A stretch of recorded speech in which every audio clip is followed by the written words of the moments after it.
La guinguette en sablé est l'histoire de l'union de deux activistes culturels, Thibaut, que je salue, et moi, Erwan. Notre volonté était de créer un espace, un rond-point d'échange possible pour le territoire, pour dynamiser le territoire, à un moment dans l'année, donc en avant-saison, où il n'y a pas beaucoup de programmation culturelle, de propositions culturelles, puisque chez nous, sur la côte vendéenne, on est très axé sur les vacances scolaires.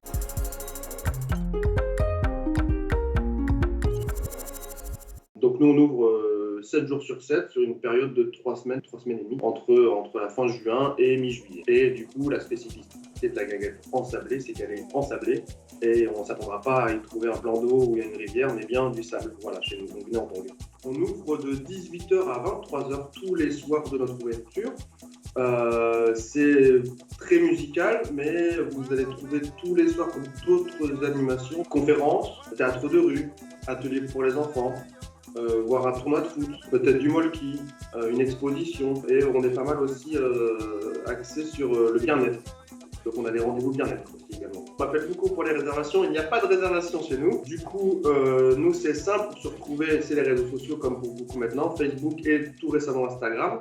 La guinguette ensablée. Nous on distribue des flyers un peu partout sur le territoire, donc vous allez facilement le retrouver à l'office de tourisme par exemple.